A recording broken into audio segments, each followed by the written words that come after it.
The velvet ribbon. She was beautiful in a strange, mysterious way.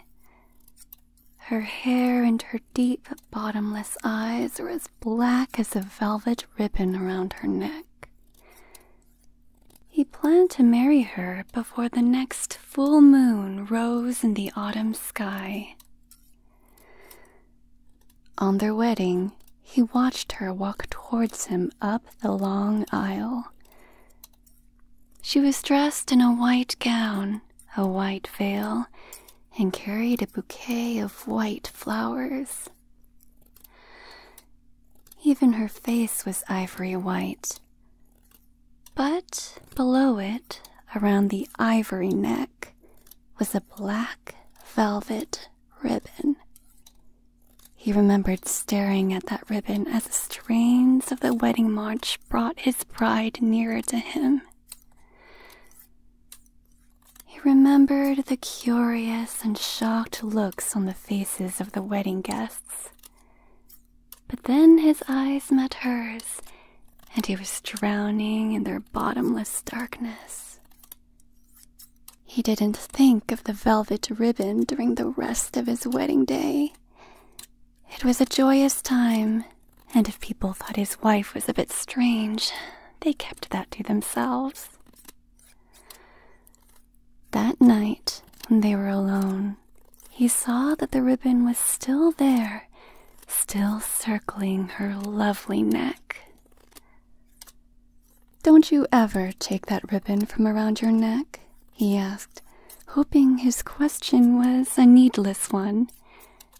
"You'll be sorry if I do," his wife answered. "So I won't." Her answer disturbed him, but he did not question her further. There was plenty of time for her to change her ways. Their life together fell into a pleasant pattern.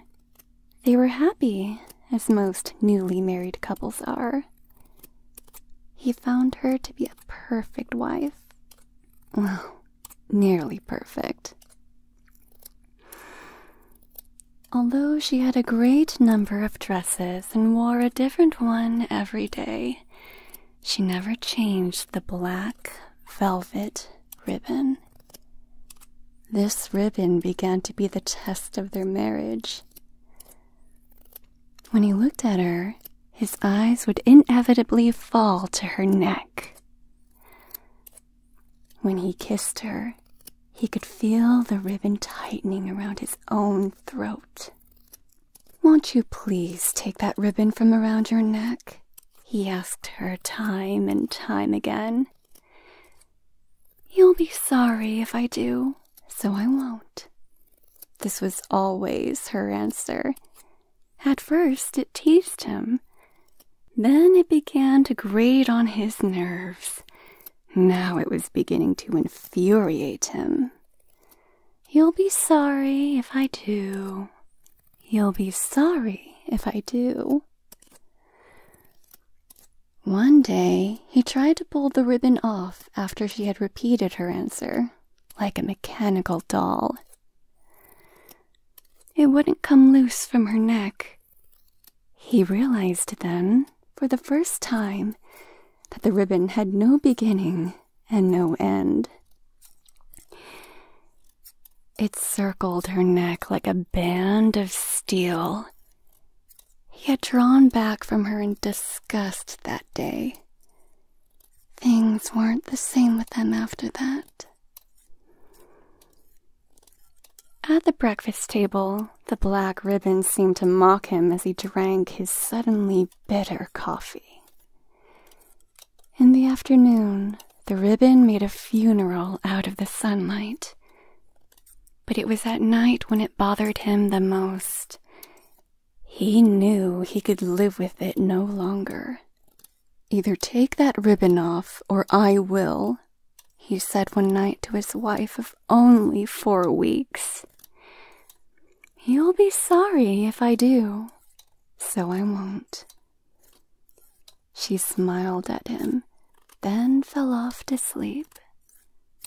But he did not sleep. He He lay there, staring at the hated ribbon. He had meant what he said. If she would not take off the ribbon, he would. As she lay sleeping and unsuspecting, he crept out of bed and over to her sewing box. He had seen a small, sharp scissors she kept there. It was thin enough, he knew, to slip between the velvet ribbon and her soft neck. Gripping the scissors in his trembling hands, he walked softly back to the bed. He came up to where she lay and stood over her. Her head was thrown back on the pillow, and her throat with a black velvet ribbon around it rose ever so slightly with her breathing. He bent down, and with one swift movement, he forced the thin blade of the scissors under the ribbon. Then, with a quick, triumphant snip, he severed the ribbon that had come between them. The black velvet ribbon fell away from his wife's neck. Her head rolled off the bed and landed on the floor with a thump. She was muttering, "You'll be sorry. You'll be sorry."